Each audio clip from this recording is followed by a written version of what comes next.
Welcome to Pimpy's Investment Chat, where we keep investment talk simple. And here's your host, Pimpy. What is going on out there, peeps? Hey, let's get back over into Iraq. I've been trying to monitor this whole theft of the century fiasco that's going on over there. You know, I've been a big supporter of Al-Qademi, and we also know that when it comes to the news and politics, I don't care where you are in the world, if you have corrupt people who are in charge of the government as well as the media, it isn't going to take very much for them to condemn and convict innocent people. I knew once the coordinated framework got into power that it wouldn't take long for them to find a way to go after Al-Qademi, and that's exactly what's going on. Once they made this announcement about the theft of the century, I also knew they're going to find a way to try to pin this on him, and they're starting to look that way. Now, the truth of the matter is, I'm not there, and I don't know these people. I only know what I read. It could be that I'm naive, and maybe Maliki's the nice guy and the good guy, and Al-Qademi's the bad guy. I find that hard to believe, though, just because of all the things that were accomplished by Al-Qademi while he was in office, considering he had his hands tied most of the time. So it appears like the theft of the century is taking a dark turn, and it looks like exactly what I spoke about, that they're going to go after Al-Qademi and anybody else that would be a political foe of theirs. Remember, Al-Qademi, when he got into office, was going after Maliki for all the corruption, for all the crimes he committed. It wasn't until they killed his best friend to get him to slow down and stop doing what he was doing. As a matter of fact, they threatened his life, telling him if they continued to investigate Maliki, that there was going to be hell to pay. And now that Maliki's in charge, if this doesn't look suspicious, I don't know what does. We've seen what happens when you have a corrupt political party that's in charge of the government, how they weaponize your Department of Justice, the media, your FBI, your CIA, how they use their political power to condemn a political foe that they don't like or that they're trying to stop from being in political office. We see that here all the time.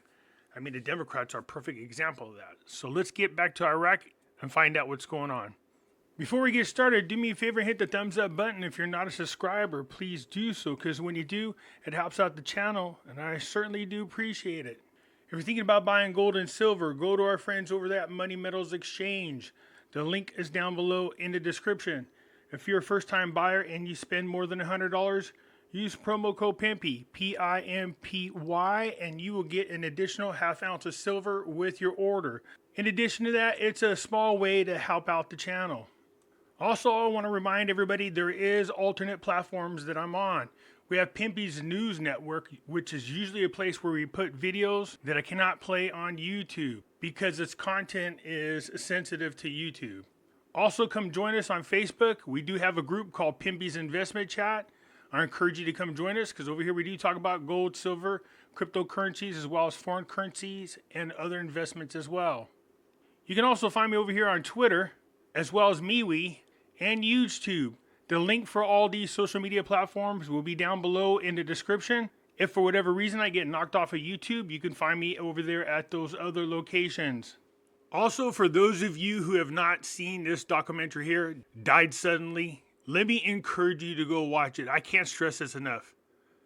If you have not seen this, not only should you watch it, but you should share it with as many people as possible. Because there's information in here I think is really important for everybody to hear. When I saw it, I couldn't believe what I was hearing. Anyways, I'm going to leave the link for this video down below in the description. It is free to watch. Just click it and it'll take you right to the documentary. For those of you who want to share the video for others to watch, all you got to simply do is go up here, see what the URL is, click it till it turns all blue, right click it, hit copy, then send it in a text. You can send it in an email. You could post it on your social media platforms. Just paste it on there and people will have the link to come watch this. I can't stress this enough. This movie is something that I think everybody should watch. All right, here we go. First of all, look at this. It's in numbers and pictures. Al-Sundini announces the recovery of large sums from the theft of the century. Yeah, the theft of the century probably is an understatement. Now, let me tell you why this is bad. You see, before a ton of money was stolen from Iraq under Maliki. They used to have a surplus of money. When Maliki took over, they all of a sudden had no dollars, especially when Mahdi became the prime minister before he resigned. So where the hell did all that money go? And I remember under Al-Qademi, they were trying to recover the money. And now you have this. I got people out there talking about on this next budget, we're going to see a huge increase in the Iraqi dinar exchange rate. No, you're not. You might not see one at all. Let me tell you why. For the same reason I stressed the first time, you might not see the exchange rate happen. They were still missing a ton of money that had been stolen when Al-Qademi was investigating it. And I'm not talking about this case here. They were trying to account for as many Iraqi dinars as possible. And the reason for that is if there was too many unaccounted for, they weren't going to use this very currency to change this exchange rate. Because you might indirectly end up financing a terrorist group who stole the money. Remember, ISIS stole a big chunk of the Iraqi dinar. So if they couldn't account for it, then they weren't going to change the exchange rate in fear of accidentally financing a terrorist group. The same could be said about this right here. Said Al-Sudini announces the recovery of part of the stolen funds from the tax secretariat. The competent authorities managed to recover the first batch of more than 182 billion dinars. There are bodies within the tax authorities and other supervisory and responsible parties that facilitated the process of the theft of trust. It says, we will announce the parties that facilitated the theft of trust after completing the investigations. We will not exclude any party involved in the theft of the safeties. The investigating committee reached a conclusion stating that 114 checks were paid to the accused Nored Zahid with a total amount of more than a trillion dinars. 37 checks were issued for a total of 624 billion dinars to an company. 66 checks with a total of 982 billion dinars were issued to Humpback Whale Company for its fugitive authorized director, Mahdi Tawfiq, and its fugitive accuser owner, Qasem. So, what do we have here? 114 checks for a trillion, 37 checks for 624 billion, another 66 checks for $982 billion. So you have 1 trillion there, 1.5 trillion there. We're looking at, what is it, 2.5 trillion? And then down here it says Qasem Mohammed, 1,642,664,000 dinars. You guys, that's, again, that's over 2.5 trillion dinars that has been stolen. They recovered, would they say, 182 billion of it? So in your wildest dream, you think that these people are going to turn around and increase the exchange rate, knowing that a huge amount of money out there, and we're talking about over $2.5 trillion, is in the hands of criminals, and you really believe they're going to change the exchange rate and then make these people even richer than they are? No, it's not going to happen. Most likely, as much as I hope this doesn't happen, but it just makes sense now. With the case that Al-Qademi was investigating, that involved Maliki, and then you add that to this particular case right here, there is a very large amount of dinar in the hands of some criminal factions. The smart thing the government should do is turn around and have new dinars created. Now, I know you guys aren't going to like this, but I'm thinking more for the Iraqi people. Turn around and issue new dinars and exchange them for the dinars that are out there, thus eliminating any value of the dinars that were stolen. Make them obsolete. They would have one hell of a time trying to exchange that amount of Iraqi dinar that was stolen. That, to me, appears to be the safest way. As I stated before, ISIS stole a large amount of it. Allegedly, Maliki and his little cronies stole a large amount of it. Now you have the so-called theft of the century. The corruption in the Iraqi government is just unbelievable. And changing the exchange rate right now with all this stolen money out there would only hurt the Iraqi people. It wouldn't benefit them. I know there's people out there going, no, wait, Pimpy, you don't know what you're talking about, man. This helps the poor people. No, it doesn't. We're not talking about a temporary fix here. I'm not talking about slapping a Band-Aid on a huge gouge on your head. I'm talking about the fact that probably between all three of the incidences, between what it was that Maliki took, what it was that ISIS took, what it was that the theft of the century, you're talking about over 3.5 trillion dinars. That's too much money in the hands of some very corrupt people. So if you really wanted to hurt them, Just change the currency. I know people don't want to hear that because they're going to say, well, what's that mean about our dinars, Pimpy? Well, most likely they're going to have to exchange it, obviously. And that means going through the hassles of working with exchange companies that have no problems with exchanging the currency and then making money off of it. So you lose even more value. But that's just my opinion. I'm not saying that that's what they're going to do. I just think that's what they should do. There's way too much money that's been stolen, and the opportunities to finance some terrorist groups or some very corrupt people just by changing the exchange rate would be worse than if they just changed over the currency like I'm suggesting. Meanwhile, Iraq was moving forward in the right direction under al-Qademi. One of the biggest issues that Iraq had to deal with was the laundering of money and the financing of terrorists. And then now you have this theft of the century. You know, countries are going to see this. They're going to say there's no way in how we can lift up these sanctions or we could deal with Iraq internationally. We can't even trust their banks. We can't even trust their government. A new listing of corrupt countries, Iraq is third on it. That's terrible, man. It is terrible. In order for you to have a very strong currency, one, it can't be mostly stolen. Two, you have to have a stable government and you have to have a stable country. You have to have a stable economy. You can't be blacklisted by any countries for financing terrorists and combating money laundering. They're trying to do something about this, but it doesn't reflect well on Iraq that recently over 2.5 trillion dinars have been stolen. It just doesn't look good. Like I said, it isn't going to be anytime soon that we're going to see any real major change in the exchange rate.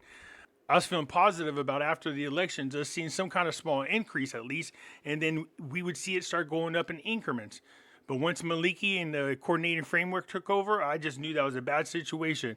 But there was always that opportunity that with as corrupt as Maliki was, they would still go ahead and change the exchange rate, whether or not that they actually deserved an increase in the exchange rate, that they were just that corrupt and that they had a lot of the stolen money and it would benefit them. Not to mention the fact that Maliki and Al-Khazali both own banks and they make a ton of money through the currency auctions. So there was that as well. But this right here, this is going to hurt them big time. I just can't see them doing any kind of exchange rate on this budget. But what I think Iraq will do now they have an excuse to do it, is this. Find as much of this money as possible. Get back on track as quickly as possible. Issue a new type of Iraqi dinar. And this could be their excuse now when they go to issue the new Iraqi dinar to do the deletion of the zeros. Kill two birds with one stone. And then go ahead and change the exchange rate then. And then continue to do it in small increments. But I don't know how much longer they're going to continue to move forward using the current currency that they have, given the fact that trillions of dinars have been stolen. It's not going to work. So here's a little bit more detail. It says, among them are our prominent names. Integrity reveals those involved in the theft of the century and warns. So from the Earth News, it says, Monday, the Parliamentary Integrity Committee expressed its fear of making Norid Zahid, accused of the theft of the century, scapegoat without overthrowing the big heads involved in this matter. This is the same issue that al-Qademi had when he was going after the other group of people that stole a ton of money, was that there were very powerful people politically that were going to get involved, that were interfering in his investigation, and lo and behold, we got it again. It says, Ali Turki, a representative of the committee, said in a statement singled out to him by the Earth News, this theft was called the theft of the century due to the volume of stolen money, as well as careful planning for it, which was starting from the 8th month in 2021 through a letter from the Financial Committee, in addition to canceling the role of the oversight. He added, we have reached very good information on this subject, but there is an involvement of large heads that stand today as a wall of thwarting without reaching the real thieves and containing themselves with Norid Zahid. Actually, I believe it's pronounced Noor Zahed, being the head and the mastermind. Turkey continued, we have information that Noor Zahed was a director of the office of Jabari, the technical advisor to the former prime minister, and all the 5 companies are linked to him because he has the power of attorney for all these companies that stole tax money, as he owns a large percentage of their shares and he is the authorized director for all companies. Now here's what I was anticipating right here. And he confirmed there are documents condemning the former Prime Minister al-Kadhimi for appointing the so-called Osama directly and by letter from his office, and added that there are books proving the involvement of Rajoui, the former director of the Prime Minister's Office and Intelligence. So, look, they're not saying that al-Kadhimi was involved in it, but we see this in politics all the time. Let me give you a perfect example of what I'm talking about. You can go on the news right now to say, former Trump associate was arrested today for 200 unpaid traffic tickets. And you're like, how do you have to throw in there it's a Trump associate?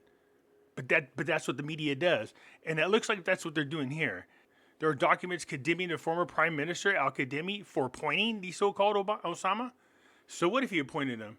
That doesn't make him the criminal. But what they're trying to do is link his name to the crime. Even though he has nothing to do with it directly, if you link his name to there, then what happens is in the eye of the public that somehow al-Kadhimi is corrupt. We get that here all the time when it comes to Trump. He pointed out that the Integrity Commission is not far from participating in the matter through the Director of Investigations Office, who in turn gave the green light to issue the first instrument. He also explained that the Office of Financial Supervision plays a major role in issue of the theft of the century, as well as the Money Laundering Division in partnership with the Raffidian Bank. So here's the thing. You have an oversight committee that's supposed to be watching over this stuff. It's the same thing here in our politics. You got a bunch of corrupt people who bypass the oversight committee, make an excuse why there's no oversight, and a lot of money is getting stolen from us taxpayers. That's the same thing that's happening over there. Now remember, there are a lot of countries out there that have blacklisted Iraq because of money laundering issues as well as financing of terrorism. So this doesn't look good that they use banks to do this theft. This is why you're going to have a hard time seeing any kind of increase in the dinar. And he added that recently the numerous political figures left behind this matter and has not been revealed yet, expecting that there will be a deal to close the case with an agreement to recover a large amount of the money in return for not harming the big heads and protecting them from the hands of the law. Again, it's the same thing we got here. Turkey also addressed the Prime Minister not to blame him in the right and to put those involved before the law, whether those who are still inside or outside of Iraq, and not to be content with recovering the money only. I like how it says right here, to recover a large amount of the money. Not all of it, but a large amount of it. So I hope it makes sense what it is that I'm saying. I know you don't have to like it. I get it. Every time I read the news, I go through it. It's not like I'm standing around clapping going, oh, good, I got to wait even longer to see any kind of real change in the exchange rate.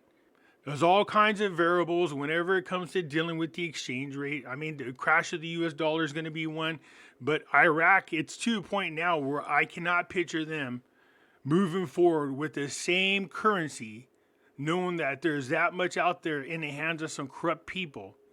Maybe they have no problem with it. Maybe the international community won't care. I doubt it, but I'm just saying that most likely what's going to happen is they're going to have to issue new currencies, making the stolen currency obsolete, because the corrupt people are going to have a real hard time exchanging that large amount of Iraqi dinars. Not to mention, they don't want to be directly responsible for financing terrorist groups. Anyways, you guys let me know what you think. I look forward to your comments, and I'll get back at you later. I'm out.